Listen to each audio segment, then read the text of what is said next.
बस एक ही सपना था जिसके लिए मैंने लाइफ में बहुत कुछ खोया और छोड़ा।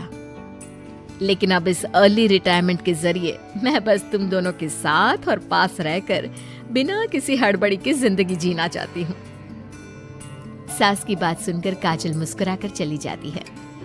उसी शाम ऑफिस से घर वापस आकर अजय अपनी मम्मी के पास बैठता है। मम्मी, क्या हमारी स्पेस ऑर्गेनाइजेशन कोई नया स्पेस मिशन प्लान कर रही है? क्या मिशन है, बताओ ना मम्मी। हे भगवान, शरीर इतना बड़ा हो गया लेकिन दिमाग आज भी बच्चों से गया गुजरा है। घर में आया नहीं कि सवाल शुरू। तो तुम जवाब दे दो ना। मैं क्या जवाब दूं? जैसे तुझे मेरे रिटायरमेंट के बारे में पता ही नहीं। इतने समय से तूने मुझे ऑफिस जाते हुए देखा क्या? फिर मुझे कैसे पता होगा? जा, तेरी पत्नी से पूछ, वो रोज ऑफिस जाती है।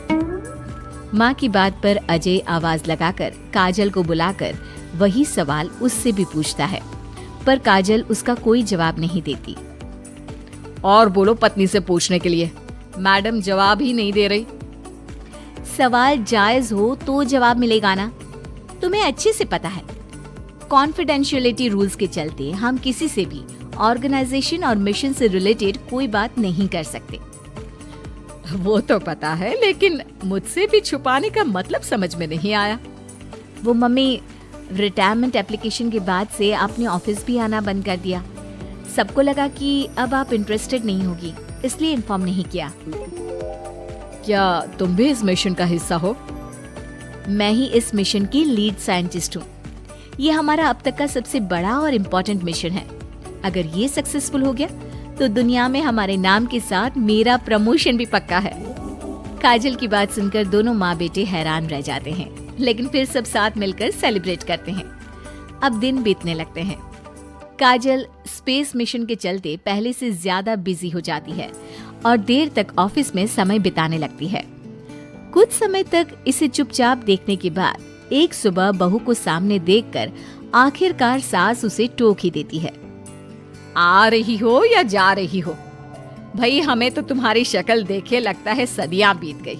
मैडम कब आती है कब जाती है कुछ पता ही नहीं चलता। अरे ऐसा कौन सा मिशन है जिसने सुबह रात घर परिवार सब भुला दिया?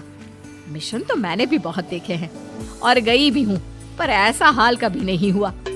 मम्मी, मैं आपकी चिंता और गुस्सा समझ सकती हूँ, पर ये स्पेस मिशन आज तक के सभी मिशन से बहुत अलग है। अच्छा, जरा मैं भी तो सुनूं, ऐसा क्या है इसमें? आई एम सॉरी मम्मी, मैं नहीं बता सकती। भूलो मत, मैंने रिटायरमेंट अप्लाई किया है, लेकिन रिटायर होने में अभी 7 महीने बाकी है, जिसके हिसाब से मैं आज भी ऑर्गेनाइजेशन का हिस्सा हूँ। तो मुझे बताकर तुम कोई रूल नहीं तोड़ रही। मुझे सब याद है मम्मी, और मुझे ये भी पता है कि अगर आप साथ दें तो मिशन के लिए बहुत बड़ी मदद साबित होगी। पर सीनियर्स ने रूल बनाया है कि इस मिशन की इंफॉर्मेशन सिर्फ उन्हीं के पास होगी जो इसका पार्ट है, और मुझे तो उन्होंने खास अपने पास बुलाकर ये समझाया था। बहू की बात सुनकर सास सोच में पड़ जाती है और अगले दिन खुद भी ऑफिस पहुंच जाती है। ओहो, क्या बात है मैडम, रिटायरमेंट के एप्लीकेशन के बाद तो आपने दर्शन देने भी बंद कर दिए। अरे सर, अगर ईद का चांद रोज निकला करता तो क्या उसका स्वागत इतने जश्न से होता? इस पर सीनियर भी हंसने लगते हैं और दोनों कैबिन में जाकर बैठ जाते हैं, जहां सास बातों बातों में नए स्पेस मिशन के बारे में पूछती हैं। वो उन्हें मिशन के बारे में सब कुछ बताकर तुरंत एक इमरजेंसी मीटिंग बुला लेते हैं, जिसमें साइंटिस्ट की टीम और काजल के साथ एस्ट्रोनॉट्स की पूरी टीम भी होती है। तो ये है हमारी टीम जो सब कुछ भूल कर दिन रात इसी मिशन पर काम कर रही है। अगर आप भी हमें ज्वाइन कर ले तो सोने पर सुहागा हो जाएगा। अगर आप मुझे टीम में चाहते थे तो पहले कांटेक्ट क्यों नहीं किया? आपने स्पेस में ना जाने के फैसले के साथ डेस्क जॉब का भी इनकार कर दिया और अर्ली रिटायरमेंट के लिए अप्लाई कर दिया, और फिर पिछले 1 महीने में किसी के साथ कोई कांटेक्ट भी नहीं हुआ। इसलिए हमने सोचा शायद अब आप ब्रेक लेकर इस सब से दूर रहना चाहती हो, और इसीलिए किसी ने आपको परेशान करना सही नहीं समझा। बात तो आपकी सही है, फिर भी एक सुझाव देना चाहूंगी। ये जो आप कर रहे हो ना, ये मिशन नहीं, साफ सुसाइड है।